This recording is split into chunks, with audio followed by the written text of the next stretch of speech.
what up? It's Busta Bus, General of the Flip Mode Movement, and I'm officially back on my B.S. Now make sure y'all stay back. Matter of fact, get back on y'all B.S. if y'all ain't already on it. You might not know that we locked in at Planet Abiola. Easy. Ladies and gentlemen, you are now on Planet Abiola, where we dream big and dare to be ourselves. That girl from the burbs with a little bit of hood. Oh my gosh, Abiola here. You're watching the Planet Abiola Show. And of course, we're with the one and only Trevor Smith, aka Mr. Busta Rhymes. From leaders of the new school all the way to woo-ha, he had you all in check. We're here to talk about his brand new project, Back on My B.S. Welcome, Busta. What's good, girl? Thank you so much for sitting down with us to do this. No doubt. Thanks for sitting down with me. Now, you got a lot of really, really hot stuff going out from, the mixtapes and Back on My B.S. Tell us about this project. It's my 8th solo album. It's the best album in the street, period. It's just great music, you know what I'm saying? It's just a documented moment in time from a direct reflection of where I am as an artist and as a man. It's just music in its real close to traditional, form of what hip hop is supposed to feel like from a Busta Rhymes point of view. So albums ain't got songs in them that are conceptual records as much as they used to be. Right. Just have a well-rounded balance of what an album, a real dope or classic album is supposed to feel like.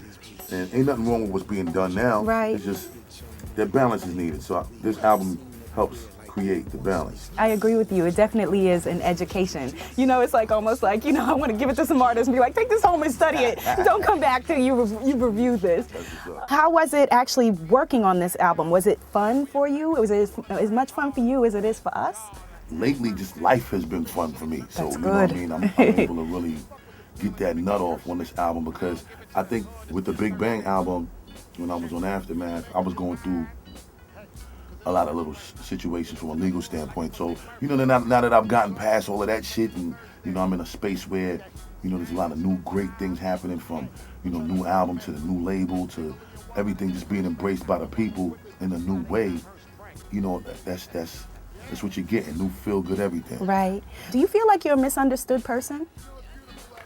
I don't think people really ever fully understand you unless they kind of grew up and was a part of all of the evolution processes that you encounter and you go through in your life. But for me, I wear my emotions on my sleeve, so I don't think people understand me fully. I don't understand me fully. What's the biggest misconception about you? That I'm on 10 all the time. Okay, yeah. You know what I'm saying? I'm not on 10 all the time. Yeah, you know what I'm yeah. saying? It ain't the wild out every Right, time. right. I get up and go through my day. In those moments where people might see you in the street, you might be going through something and they expect you to be on 10. Right. When you're not on it, be feeling like a major letdown for people. Right. Because they expect to see you like how they usually see you. Yeah. I usually let people know who we're going to interview and get their questions. So I had a lot of the fans reach out from, the various platforms with specific questions for Mr. Busta Rhymes. So we got Miss Charming NYC tweeting in from Twitter, and she wants to know, how do you think your rap style has changed over the years? I don't change it, I add to it. It's like, you're gonna still always get the Busta Rhymes when I get loud and, I'm spazzing out and the speed raps and the hectic energy. I think more so than anything, I probably just learned how to just articulate a lot clearer. Okay. Even when I am wilding out, and I just think that my range, subject matter wise, is definitely broadened. You're a performer. You give a full presentation. Do you feel any of that comes from your Jamaican heritage? From watching the dance hall and that kind of thing? You are what you have been grown in. I was born here, but my entire family is Jamaican. So, Right. You know what I'm saying? Everything about, what I've been influenced by musically to, what I've been influenced by, culturally is Jamaican. Jessa Faye on YouTube, she says, who is your favorite person who you've collaborated with? Q-Tip and Stevie Wonder. Q-Tip is it never feels like I'm in a studio with an artist. We just let the energy flow freely, and Right.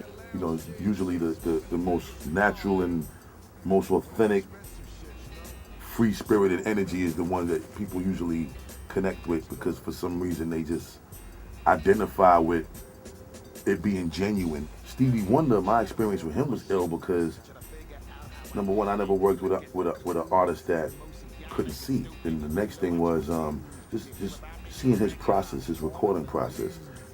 You know, I was able to experience a lot of things for the first time working with him, being who he is and all of his years of experience. And I spent time with him for about 6 weeks before we did the song. Wow.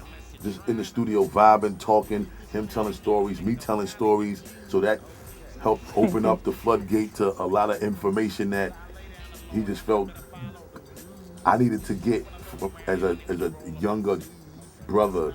I got some stories that I think people are spending billions to get from me. All right, okay. We'll work on that for interview number 2. Kim on our home channel of Black Planet, she wants to know, okay, this is a good question. Do you think that putting out so much free mixtape material hurts or helps? The mixtape stuff is not stuff for my album. Number one, I live in the studio because I'm a studio rat. Like, I love the studio. That's number one. Number two, I understand what the game is right now, you know what I'm saying? And I feel like, you know, they gonna download your shit anyway, whether you want them to or you don't want them to, you know what I'm saying? So my philosophy on it is, if you give them more than enough shit to download for free, at some point, people with a conscience would appreciate how much you've given on the strength. Right, and invest in the album. Yeah. I have Busta Rhymes trivia for Busta Rhymes. So we'll see how well you do on this Busta Rhymes trivia exam. And if you succeed, then we have a prize for you. Okay, so boxers or briefs? I like boxer briefs. All right, well, I'll have to take his word for it. So we ding, we give him a point for that.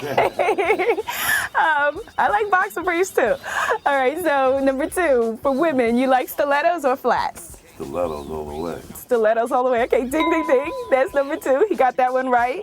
Okay, so we move into the more complicated questions here now. We switch it up. All right, so you received the name Busta Rhymes from Chuck D. You were named after, George Busta Rhymes, who's a football player. What position did George Busta Rhymes play? He was a lineman. Is that the same as a wide receiver? No. Okay, then here we go. It's getting more difficult. All right, you went to George Westinghouse High School with Jay-Z and Biggie. Who was George Westinghouse? I don't know. All right, he invented the American Engineer Railroad brake. Okay. There you go, so that's him. Okay, all right, leaders of the new school, how many albums did you put out? 2. Yeah, all right, so Busta wins. Why you put that question in the front of the joint? That was too easy right there. You really got harder. Come on, but you started easy. I asked you boxes or briefs. I started easy with you. Yeah, but that's what I'm saying. But then you hit me with the all right. Last. Here's the bonus round. All right, cool. All right, tell us about your most interesting tattoo and what does it mean? This tattoo right here. All right, let's see. And what does this tattoo mean? None of anybody's damn business. Really? How about that? What language is it? I think Chinese or Japanese. All right. Our Chinese, Japanese, Cantonese people, hit me up. 917-267-2607. Let us know what this means. You know what? If y'all tell her, I'm going to find y'all asses. And I'm going to abduct y'all asses. All right, so we're going to end up with some cupcakes. These are love cakes sent for you by Make My Cake in Harlem. I can't eat this, but... Are you on a health thing like me?